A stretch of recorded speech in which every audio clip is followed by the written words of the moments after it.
जगत शहरामध्ये महाराजाची भारतीय हिंदुत्व मंडळी आदरणीय वंदा आदरणीय पवारसाहेबांचा सन्मान या ठिकाणी परिपूर्ण होत आहे। असंख्य ज्या पद्धतीचा प्रचार मोबाईलच्या माध्यमातून,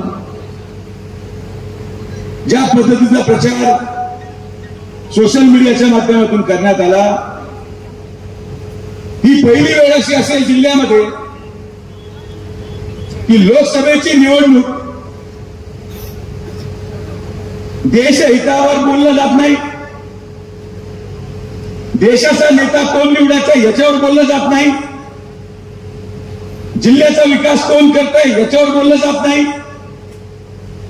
राज्यामध्ये आलेल्या सरकारच्या विकास कामं याच्यावर बोललं जात नाही। लोकसभेची निवडणूक ही देशहिताची निवडणूक असून आज आपल्या जिल्ह्यामध्ये काय दाखवण्याचा प्रयत्न करतोय कोणी? कोण पुढे झोपू राहिलं, कोण पुढे आंघोळ करतंय, कोण पुढे जेवायला बसलंय, आणि हा तुमचा दोष नाही। याची सुरुवातच कर्जत जामखेडच्या विधानसभेपासून झाली होती। कर्जत जामखेडच्या विधानसभेमध्ये लोकप्रतिनिधी या नेत्याने आम्हाला सातत्याने वाटायचं की विकासाच्या आधारावर राजकारण झालं पाहिजे। आम्हाला असं वाटलं की प्राध्यापक राम शिंदे साहेबांनी अनेक वर्षाचा रखडलेला कर्जत शहराच्या पाणी पुरवठा योजनेचा प्रश्न मार्गी लागला, या शहरामध्ये तरी मोठं मताधिक्य भारतीय जनता पार्टीला मिळेल, पण तसं दुर्दैवाने घडलं नाही। लोकांना नेमकी काय दाखवलं गेलं? कोण पुढे बसते, कोण पुढे केस कापायला गेले। आम्हाला 40 वर्ष झाले, आम्ही पण आमचे केस कापले, पण कधी व्हिडिओ टाकला ना, त्याच्यामुळे टाकण्यासारखं काय?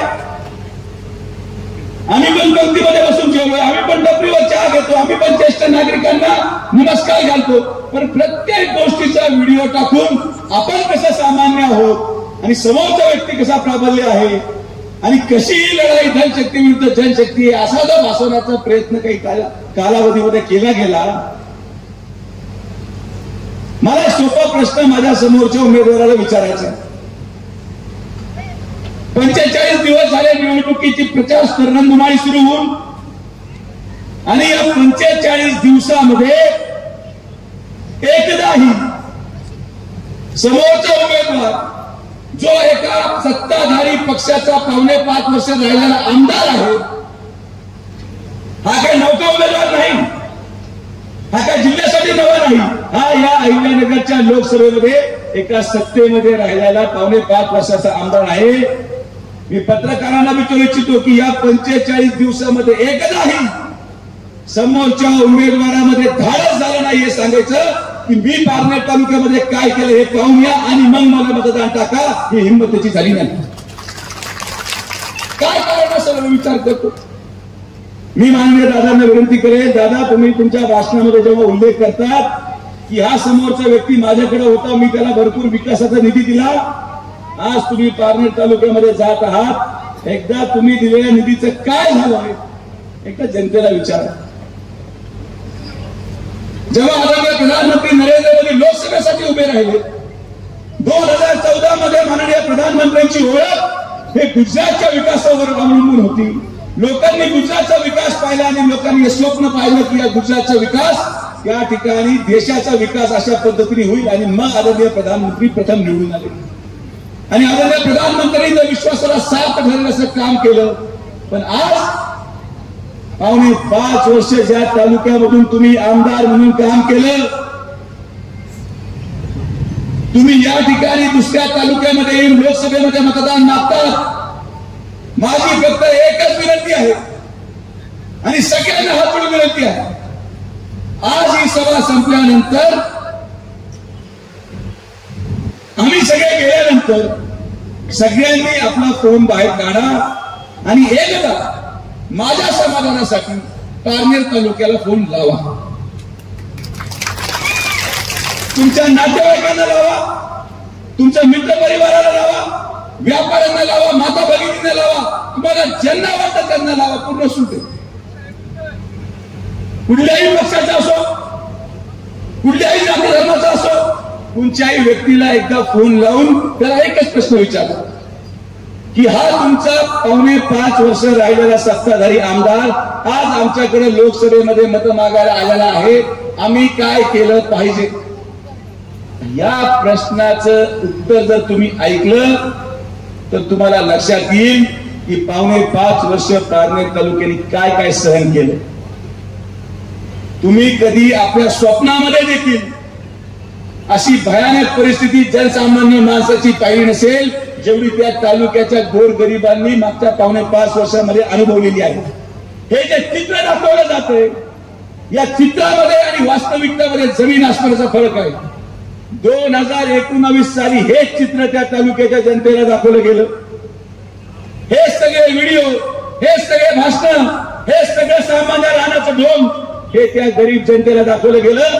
काय परिणाम झाला? काही लोकांनी हातावर टॅटू काढला, काही लोकांनी छातीवर टॅटू काढला, काही लोकांनी बायकोचं मंगळसूत्र गहाण ठेवलं आणि वर्गणी दिली, काही लोकांनी सरकारी नोकऱ्या सोडल्या आणि वर्गणी दिली. एक व्यक्तीने आपल्या घरावर कर्ज काढून समोरच्या उमेदवाराचं 2019 विधानसभेच्या फॉर्मचं डिपॉझिट भरलं होतं. आज हे सगळे लोक पारनेर तालुक्यामध्ये सुजय विखेचं बॅलेट वाटतं. याचं कारण जाऊन तुम्ही शोधलं पाहिजे. तालुक्यामध्ये कधी दूध उत्पादक शेतकऱ्यांची मीटिंग घेतली का हो? एकदाही तुम्ही हा अनुदान का जमा होत नाही याची मीटिंग घेतली का हो?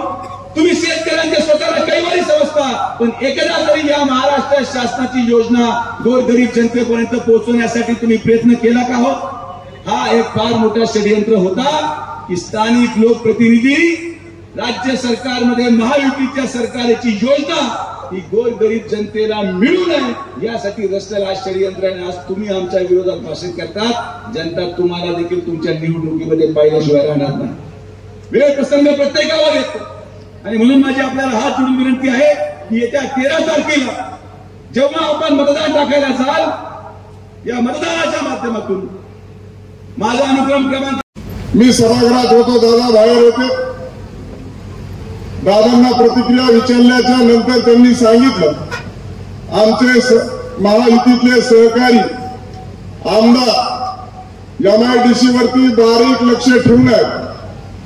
आमदार राम शिंदे साहेब बारीक लक्ष ठेवून आहेत आणि ते सांगतील तेच कर्जतच्या MIDC बाबत होईल असं ज्यावेळेस सांगितलं त्यावेळेस निश्चितपणे मला असं वाटलं दादांनी तर घोषणा केली आहे.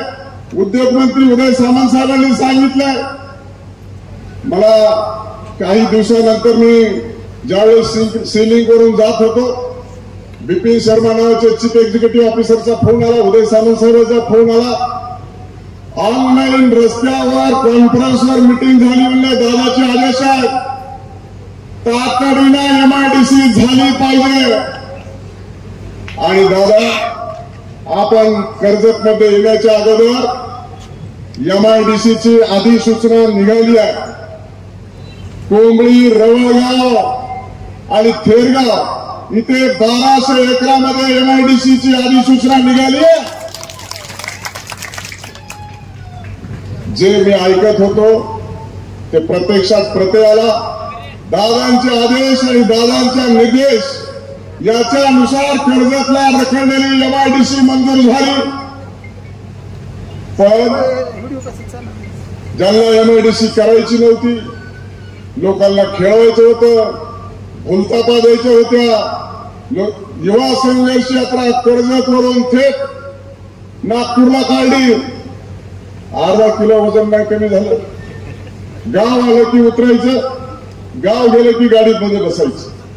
आणि ही नौटंकी मी म्हणलं असं MIDC मध्ये आहे काय?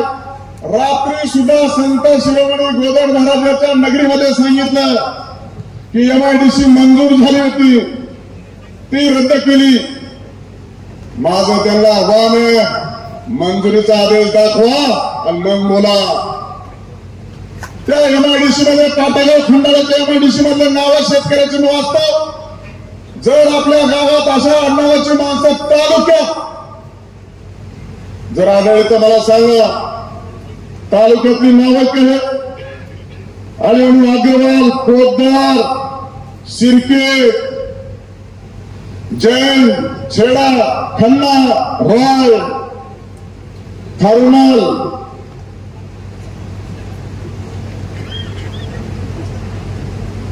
रामभिया, नीरव दीपक मोदी, विनोद गंभीर, अशा प्रकारची नावं हे आपल्या इथले शेतकरी आहेत का? आणि यांनी जमीन कधी खरेदी केली आहे? जमीन खरेदी केली 31/3/22, 31/8/22, 15/11/21, सगळेच वाचत नाही, काहीच वाचतो. 23/6/21, 1/10/21, 2/9/22, 29/10/23 अशा पद्धतीने जमिनी खरेदी केल्या आहेत. आता तुम्ही मला सांगा, या जमिनी खरेदी केल्याच्या नंतर मला देखील वाटलं खरंच हे युवकांच्या कामाला हात मिळावा, हाताला काम मिळावं यासाठी केलंय का? या जमिनीचे पैसे गेले, तिथंच MIDC आलो, त्याच्यामध्ये मोठ्या प्रमाणात भ्रष्टाचार करायचा होता. शेतकऱ्यांची केवढी मोल किमतीने जमीन घेतली आणि म्हणून तिथं आता चाललंय. आणि रात्री काय सांगितलं? पाटेवाडीच्या MIDC साठी मी कोर्टात गेलोय, 5 महिन्यात निकाल आपल्या बाजूने लागेल आणि पाटेवाडीमध्येच MIDC होईल. माझं मत आहे, पाटेगावला जो ठराव घेतला ना, ठराव आमच्या इथे MIDC नको, तेवढा ठराव जरी परत घेऊन दाखवला ना तरी तुमची पाठ ठोकतो. मी रात्री पाटेगावमध्ये सभा घेऊन आलो. दादा हे आमच्या तालुक्याला असं माहित नाही, जे बोलतो ते करतो. कर्जतला पाणी पुरवठा योजना आणलीच, करून दाखवलीच 1.5 वर्षामध्ये पाण्याला. अशी ही प्रवृत्ती भविष्य काळामध्ये राहिली नाही पाहिजे. म्हणून साठी या कर्जत जामखेडच्या विकासासाठी सातत्यानं सदैव प्रयत्नशील आहे. तुमच्या सर्वांच्या कृपा आशीर्वादानं मदतीनं 2 वेळा आमदार झालो. आमदार झाल्यानंतर एक तालुक्यातील सगळे गाव पक्क्या रस्त्याने जोडण्याचं काम केलं. जलयुक्त शिवार अभियानाच्या माध्यमातून आम्ही सगळ्या गावामध्ये पाहिलं तर राज्यात आणि देशात सहकाराची मूर्तमेढ रोवली ती पद्मश्री विठ्ठलराव विखे पाटील म्हणजे त्यांचे पंजोबा त्यांनी रोवली. आणि त्याच्यानंतर कशा पद्धतीने संपूर्ण राज्यात सहकारी साखर कारखानदारी वाढीला लागली, त्याच्यातनं तुमच्यानी उत्तम कारखाने चालवले, शिक्षण संस्था काढल्या, गोरगरीब जनतेला त्यांच्या मुलांना मुलींना चांगल्या प्रकारचं शिक्षण देण्याच्या करता प्रयत्न केले, कष्ट घेतले. त्यामुळे आज महाराष्ट्रातलं चित्र आपल्याला वेगळं पाहायला मिळतंय. परंतु इथं आपल्याला थांबायचं नाही, आपल्याला अजून पुढे जायचं. देशातलं एक प्रगत राज्य, शिवशाहू फुले आंबेडकरांचा वारसा पुढे घेऊन जाणारं राज्य म्हणून तुमच्या माझ्या राज्याची ओळख त्या ठिकाणी झाली पाहिजे. माझी आपल्याला विनंती आहे, मागच्या काळामध्ये मी वेगळ्या भूमिकेत तुमच्या समोर आलेलो होतो.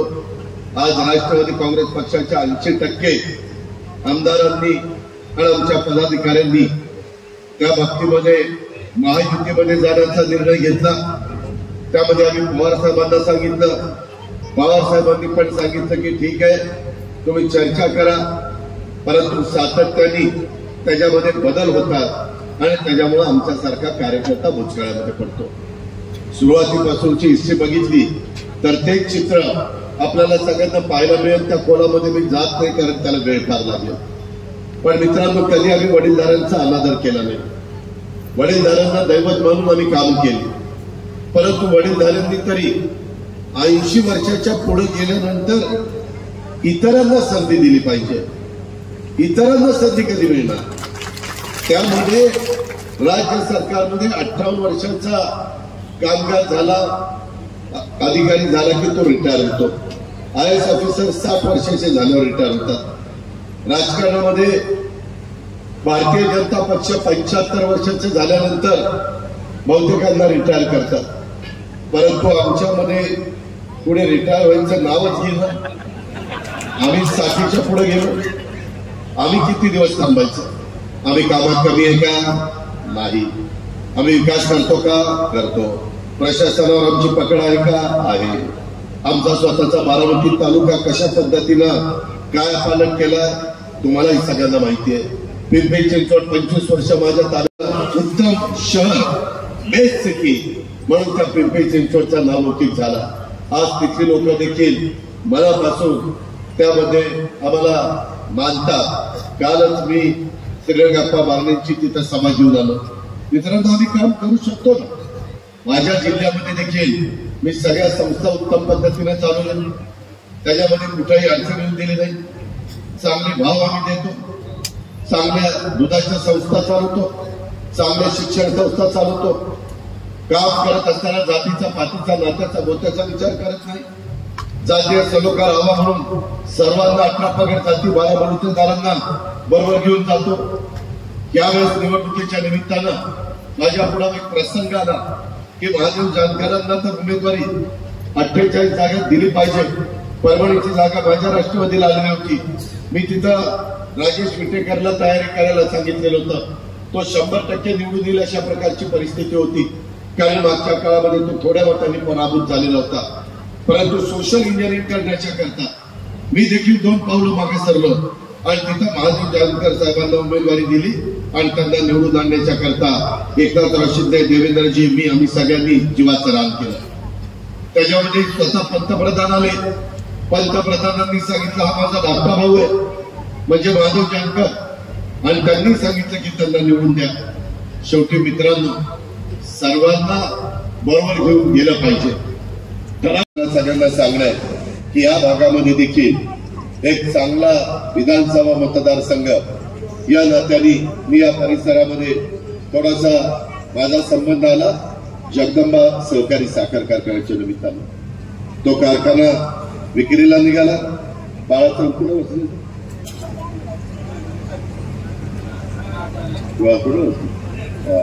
बाळासाहेब नाटांनी तो कारखाना पहिला विकत घेतला.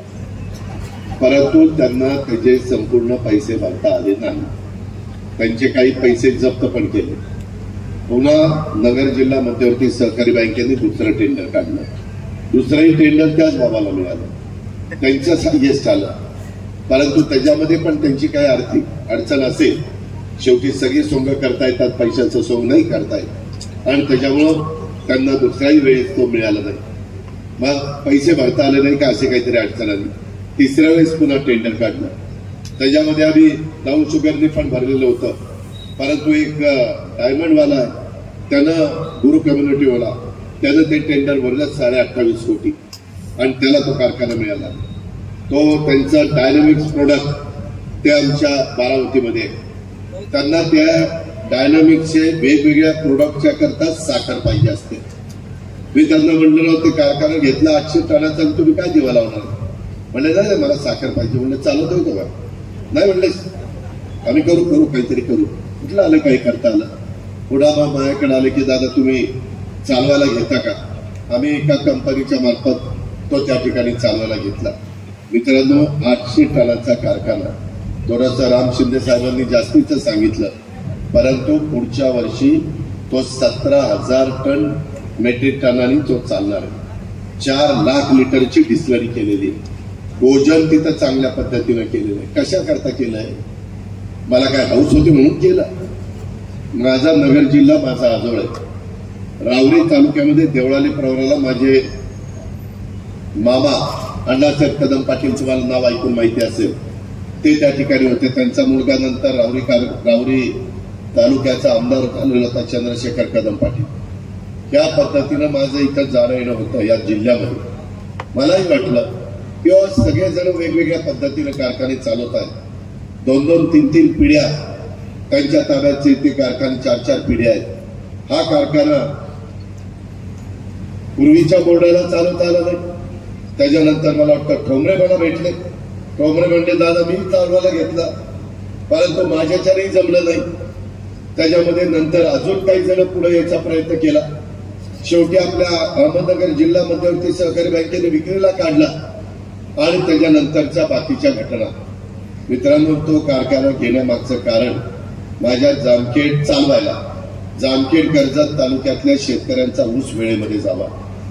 ऊसाशी आपलं धरण आहे, उजनी धरण, त्याच्यातनं माझ्या या भागामध्ये आर्थिक सुबत्ता या एकत्र मिळून काम करतो.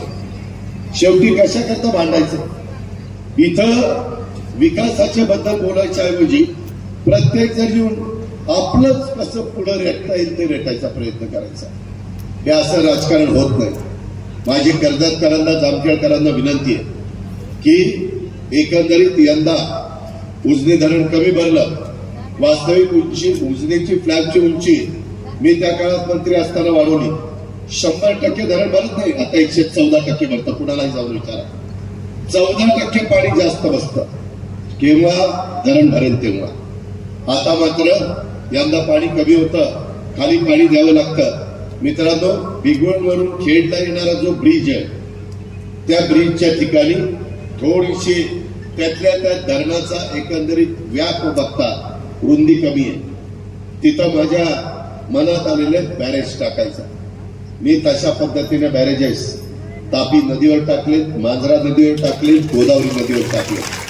अतिशय चांगल्या पद्धतीने बॅरेज कुणी जाऊन बघावं. माझ्या नांदेडला शेवटचा बाबळी बॅरेज, तो पण त्या ठिकाणी कोर्टामध्ये मॅटर चालू असताना पण आम्ही टाकला. विलासराव देशमुख मुख्यमंत्री होते, मी त्या खात्याचा मंत्री होतो. शेवटी आम्ही कामाची माणसं. आम्ही राजकारण रोज उत्सुक करत नाही. आम्ही सकाळी 6ला कामाला सुरुवात करतो, 6ला कामाला सुरुवात करतो, 5ला उठतो. एक दिवस नाही, रोजचा दिवस आहे. का तर आम्हाला काम करायला आवडतं. आणि त्याच्यातून पूर्वीचा असणारा राजेंद्रला विचार हे पण येत होता, बाकीचे पण सहकारी येत होते. बाळासाहेबांनी पण बघितलंय, अनेकांनी ते पूर्वीची तिथली परिस्थिती बघितली. आता तिथं कशा पद्धतीनं नंदनवन झालं बघा. कुणीतरी जीव ओतून काम करावं लागतं, त्यावेळेस तिथलं चित्र बदलतं. नुसतं ढगात गोळा मारून काही होत नाही, भाषणं करून काही होत नाही. तेवढ्या पुरतं ऐकायला बरं वाटतं, परंतु त्याच्यातनं तुमच्या रोजीरोटीचा प्रश्न सुटत नाही. आणि म्हणून मला यावेळेस तिथं बॅरेज करायचा. एकनाथराव शिंदे अशा कामाला मदत करतात, देवेंद्रजी असल्या कामाला मदत करतात, कारण जलसंपदा खातं त्यांच्याकडे आहे.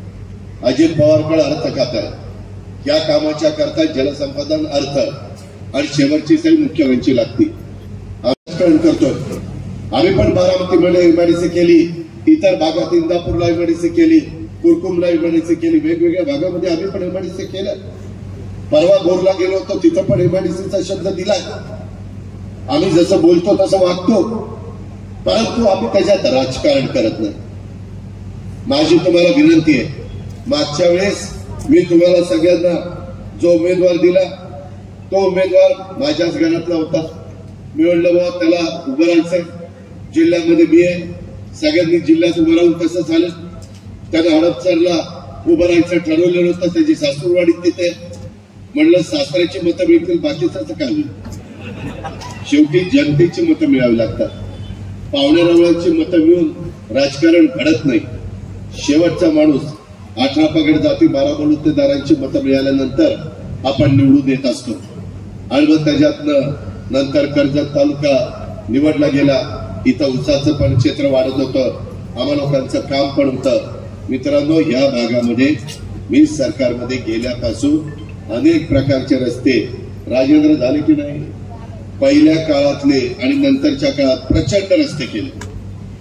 त्यामध्ये रवींद्र चव्हाण असतील, बाकीचे माझे सहकारी असतील, सगळ्यांची मदत, अशोक चव्हाण असतील, सगळ्यांची मदत घेतली. कारण दळणवळण चांगल्या पद्धतीनं झाल्याशिवाय खऱ्या अर्थाने तिथं कायापालट होऊ शकत नाही. मित्रांनो, बरेच जण माझ्या पुणे जिल्ह्यातनं येऊन माझ्या कर्जत तालुक्याच्या परिसरामध्ये जमिनी घेत आहेत, फळबागा लावतायत, शेतकरी करतायत, त्याच्यामध्ये शेतीवाडी करण्याचा प्रयत्न करतायत. माझी कर्जतकरांना, जामखेडकरांना हात जोडून विनंती आहे, आपल्या बाप दादाच्या जमिनी दुसऱ्याच्या घशामध्ये घालू नका. आपल्या पुढच्या पिढीच्या करता ठेवा. नाहीतर लोक म्हणतील आमच्या बापाने होतं नव्हतं तेवढं घालवलं, आता आम्हाला कुठंतरी चक्रा मारायला लावल्यात.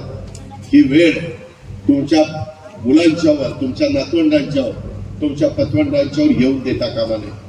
मित्रांनो, याकरता आपल्याला हे सगळे प्रश्न सोडवायचे आणि म्हणून त्याला निधी लागेल. राज्य सरकारचा अर्थमंत्री म्हणून माझ्या हातात 6.5 लाख कोटी रुपये वर्षाला असतात. त्याच्यातले जवळपास 3.25 ते 3.5 लाख कोटी पगाराला आणि पेन्शनला जातात. 3-3.25 लाख कोटी विकासाच्या करता आपल्याकडे राहतात. त्याच्यात चांद्यापासून बांध्यापर्यंत सगळ्यांचा विचार करावा लागतो. म्हणून केंद्राचा निधी आल्याशिवाय हे महत्वाचे प्रकल्प मार्गी लागणार नाही. त्याकरता केंद्राच्या विचाराचा खासदार निवडून गेला पाहिजे. म्हणून मी तुम्हाला सांगायला आलोय की डॉक्टर सुजय विखे उद्या निवडून गेल्यानंतर तिसऱ्यांदा देशाचे पंतप्रधान नरेंद्र मोदी साहेबांना बसवण्याच्या करता सुजयची मदत तिथं होणार आहे. तो निधी तुम्हाला दिलाय. उद्या आमदार सांगेल मी आणला, त्यानं आणलेलं नाही, माझी सही नसती तर काही झालं नसतं. तेवढा जाऊन घंटा बडवत बसावं लागलं असतं. त्याच्यावर उगीच गप्पा आणू नका. उद्याच्याला ज्याच्या ताब्यात तिजोरी असते, कारण आपण म्हणतो ना पंगत बसल्यानंतर वाढपी ओळखीचा असल्यानंतर फायदा होतो, तशा पद्धतीनं कर्जत जामखेड आल्यानंतर मी जास्तीचा निधी द्यायचो. त्यामुळे तुमच्यामध्ये जी काही कामं झालेली आहेत ती राम शिंदेच्या काळात काही झाली असतील, नंतर आमच्या महाविकास आघाडीच्या काळात झाली असतील, नंतर देखील महायुतीमध्ये गेल्यानंतर पण राम शिंदे साहेब तुम्हाला माहिती आहे मी बजेटमधनं पैसे रस्त्याच्या कामाकरता देत होतो. मी राम शिंदेंना तिथं माहिती द्यायचो की हे रस्ते मी घेतले. परंतु राम शिंदेचा बोर्ड लागायच्या आधी काही जण सोशल मीडियाला एवढे पोचलेले की तिथनं ऑर्डर निघेपर्यंत त्यांची 4-5 माणसंच कुठं ते बघतच असतात. कसं कोण घुंगत असतं, काय काय काय काय काय. तशा पद्धतीने 4-5 माणसं ठेवली. कुठल्या डिपार्टमेंटला काय चाललंय, कुठं काय ऑर्डर निघाली, मिळाल्या त्या मंत्र्याला कळायच्या आत त्यांना तिकडं खाली पाठवायची आणि सांगायचं आमदारांच्या प्रयत्नामुळं असं झालं. काय बडक्याचा प्रयत्न केला, घुमण्याचा प्रयत्न केला. हे राजकारण मला हे आपलं मी फार स्पष्ट बोलणारा कार्यकर्ता आहे. त्याच्यामध्ये जे मी केलंय ते मी केलंय, जे मी नाही केलं ते नाही केलं. ज्याला त्याचं क्रेडिट जायला पाहिजे ते गेलं पाहिजे. मित्रांनो, एमआयडीसीच्या बाबतीमध्ये तरुण तरुणींच्या भावना फार तीव्र आहे. त्यांच्या हाताला काम दिल्याशिवाय त्यांचं उद्याचं भवितव्य उज्ज्वल होऊ शकत नाही. आणि म्हणून माझी तुम्हाला विनंती आहे की त्याही बाबतीमध्ये पाठीमागं तर महाविकास आघाडीच्या काळात सुभाष देसाई उद्योगमंत्री होते, तरी देखील 2.5 वर्षात सुभाष देसाईंच्याकडनं तुमच्या आमदाराला एमआयडीसी करता आली नाही. त्याचं उत्तर दे मला. 2.5 वर्ष उद्धव ठाकरे अजित पवार उपमुख्यमंत्री होते, परंतु जसं आमचा उदय सामंत आता इंडस्ट्री मिनिस्टर आहे तसे सुभाष देसाई होते. का नाही केली इंडस्ट्री, कोणी थांबवलं होतं? तेव्हा तर राम शिंदेचा प्रश्नच नव्हता, कारण ते विरोधी पक्षामध्ये होते. सुजयचा प्रश्न नव्हता, तोही त्या ठिकाणी विरोधी पक्षाचा खासदार होता. मग का नाही झालं त्याचं उत्तर दिलं पाहिजे ना. मगाशी कोणतरी बोललं, मला वाटतं बाळासाहेब बोलले की दादा तू लयच बोलायला लागले. अरे काही जण आम्ही राजकारणात आल्यानंतर 15 वर्ष झाली. मी 90-91ला खासदार आणि आमदार झालो, नंतर लगेच तेव्हापासून 99 पर्यंत अशा पद्धतीने आम्ही काम करत राहिलो. आणि 2004ला 15 वर्ष झाल्यावर थोडं राज्याच्या राजकारणामध्ये लक्ष द्यायला लागलो. परंतु काहींना एवढी घाई झाली, पहिलंच ठेवलं त्यांना राज्याचा नेता व्हायचं, राज्याचा नेता. अरे बाकी मागं बघ काय चाललंय काय नाही, कोण आपल्या बरोबर आहे कोण नाही. पुढे निघाला मागं सगळं मोकळा असला तर कोणी विचारत नाही. आज माझ्या बरोबर 80% आमदार आहेत म्हणून आम्हाला काहीतरी समाजात किंमत आहे. नाहीतर तू लढ, मी कपडे सांभाळतो, काय करणार इथं? त्याला काही अर्थ नसतो. मित्रांनो, भावनिक होऊ नका.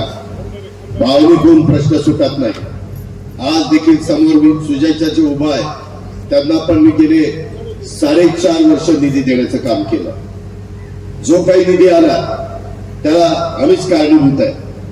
पण एकदम अचानक म्हणलं अरे चाललंय बरं, कुठं काय नादी लागतोय. नाही दादा मी नाही माझ्या बायकोला बघतोय. आणि असं केलं त्याला नंतर बाकीच्यांनी नादवला. ती पट्टा स्वतःच लोकसभेलाच उभा राहिला. अरे अजून पहिल्यांदा आमदार हो, 5-10 वर्ष काम कर, अनुभव घे. एकदम केंद्रातच तिथली माहिती का आपल्याला? कसं बोलायचं, काय करायचं, कसं बसायचं, कसं उठायचं, कसे मुद्दे मांडायचे. आपली जागली मूठ 6 लाखाची बरी नको राहू नाही घाई करू. पण नाही, दादा मला जायचं, दादा मला जायचं असं नसतं. शेवटी माझ्या लोकसभा मतदारसंघात आणि शिरूर लोकसभा मतदारसंघात 5-10 वर्षात केंद्राचा 1 रुपयाचा निधी आला नाही. का? तर विरोधी पक्षाचे आमदार होते म्हणून, खासदार होते म्हणून. आपल्याला सत्ताधारी पक्षाचा खासदार निवडून द्यायचा आहे. कर्जत जामखेडकरांना बरेच वर्ष तुम्ही थांबला. आता फार थांबण्याची वेळ काढण्याचा काही अर्थ नाही. 5 वर्ष वाया घालवणं म्हणजे फार मोठा काळ आहे. एवढा काळ वाया घालवणं आपल्याला परवडणार नाही. आपल्याला मागचा बॅकलॉग भरून काढायचा आहे. आपल्याला केंद्राची, राज्याची मदत घ्यायची. म्हणलं काय रे पोराव? म्हणले दादा आम्हीच निलेशला आमदार केलं, जीवाचं रान केलं, परंतु निलेश आम्हाला विसरला. नगराध्यक्ष होता तिथं, 2 विजय होते, एक माजी आमदार आणि एक नगराध्यक्ष. तोही मला भेटायला आला. तो म्हणला दादा काही खरं नाही, आम्ही जवळनं त्यांच्या राहिलेलो. त्यांनी इतकं त्यांच्याबद्दल सांगितलं की ते सांगायचं म्हणलं तर संध्याकाळ होईल. मित्रांनो, आपण उगीच भाव करू नका कुठल्या गोष्टीचा. आपल्याला काय आपल्या फायद्याचं आहे, काय आपल्या शेतीच्या आणि पिण्याच्या पाण्याचा प्रश्न सोडवणार आहे, काय आपल्या कर्जत जामखेड परिसराचा विकास करण्याच्या दृष्टिकोनातनं. सगळीकडे 100% पाणी मिळत नाही, परंतु जिथं शक्य असेल तिथं पाणी देणं, तिथं लोकांना मदत करणं, आणि जिथं पाणी जाऊ शकत नाही तिथं MIDC करणं, तिथं रोजगार निर्माण करणं, काही ठिकाणी सोलर पॅनल बसून तिथं सोलर मधनं वीज तयार करणं, अशा वेगवेगळ्या प्रकारच्या अनेक गोष्टी आपल्याला सगळ्यांना करता येतात. म्हणून माझी तुम्हाला या सभेच्या निमित्तानं आग्रहाची, नम्रतेची, कळकळीची विनंती आहे की आपण त्या संदर्भामध्ये मला काहींनी सांगितलं की दादा या तालुक्यामध्ये आरोग्य कृषी विभागात 5 वर्ष व्यवस्थित कारभार नसल्याच्या तक्रारी आहेत. येथील आरोग्य कर्मचारी, कृषी कर्मचाऱ्यांच्यावर स्थानिक आमदार दबाव टाकतात, अशा पण तक्रारी माझ्याकडे आलेल्या आहेत. येथील कर्मचाऱ्यांना, सरकारी कर्मचाऱ्यांना वेठीस धरलं जातं, दबाव टाकला जातो. हे खपवून घेतलं जाणार नाही. मला अधिकाऱ्यांना, कर्मचाऱ्यांना सांगायचं आहे, सरकारमध्ये आम्ही लोक आहोत. त्याच्यामुळे उगीच कुणाचं चुकीचं कुणी सांगत असेल, नियमाच्या बाहेर जाऊन सांगत असेल, मी सांगेन तेच झालं पाहिजे असं खपवून घेतलं जाणार नाही. त्याच्यामध्ये मागच कदाचित 2.5 वर्ष झालं असेल, परंतु आता तिथं कुणाचं काही अशा पद्धतीनं चालणार नाही. सीना धरणातनं निमगाव, गांगर्डा या गावातून 17 गावांची पाणीपुरवठा योजना आघाडीच्या काळात केलेली होती, ती कार्यान्वित झालेली नाहीये. निघाले मोठा नेता व्हायला आणि त्याच्यामध्ये कुणी त्याच्याबरोबर नव्हतं. जयंत पाटील तर मला म्हणले मी शेवटच्या सभेला जाईल, मी मध्ये चालायला जाणार नाही. जयंत पाटील गेले नाही, माझ्या मोठीप्रमाणे सुप्रिया पण गेली नाही. कारण हीच मोठा नेता व्हायला लागल्यावरती दोघं काय करणार? या पद्धतीनं त्यामध्ये जामखेडला, इथं काही माझी जामखेडची पण मंडळी आहे, तिथल्या मेडिकल कॉलेज मधल्या तक्रारी आमच्या कानावर आलेल्या आहेत. तिथं तरुणीवर अन्याय, अत्याचार झालाय अशी माझी माहिती आहे. त्या अत्याचार, अन्यायाच्या घटना काही राजकारण्यांनी तिथल्या आरोपीला पाठबळ दिल्यामुळं घडल्या अशी तिथं भावना आहे. त्या संदर्भामध्ये आम्ही ज्यावेळेस 7-7 वेळेला आमच्या मतदारसंघातनं निवडून येतो, त्यावेळेस आमच्या जवळचा माणूस जर माझ्या आया बहिणींच्यावर अन्याय, अत्याचार करायला लागला तर आम्ही त्यालाही सोडत नाही. आम्ही पोलिसांना सांगतो, घे टायर मध्ये आणि होऊ दे तुझं काम सुरू. कायद्याने, नियमाने, कायद्याच्या चौकटीमध्ये बसू, कारण कायदा सर्वांना सारखा आहे. परंतु इथं नक्की काय झालंय याच्याबद्दल देखील सुजय रामभाऊ यांच्या खोलात जावं लागेल. इथं काहीतरी कर्जत जामखेडला आरोग्य विभागाच्या तर्फे पुरवण्यात आलेल्या वेगवेगळ्या शवपेट्याच्या बद्दल पण तक्रारी आहेत. तिथं जे लक्ष द्यायला पाहिजे होतं ते लक्ष दिलं गेलं नाही. आपल्या कर्जत जामखेडमध्ये रोजगाराचा प्रश्न मोठा गंभीर आहे. रोजगाराच्यासाठी स्थलांतरांची संख्या झपाट्याने वाढतीये. ऊसतोड कामगार, वीटभट्टी, गुऱ्हाळ यासारखी कामे या ठिकाणचा तरुण करतोय. त्याच्यामुळं रोजगाराची अत्यंत गरज आहे. त्याकरताच आपण एमआयडीसी आणण्याचं काम करतोय. कर्जत जामखेड रोजगाराचा प्रश्न त्या ठिकाणी गंभीर असल्यामुळं आम्हाला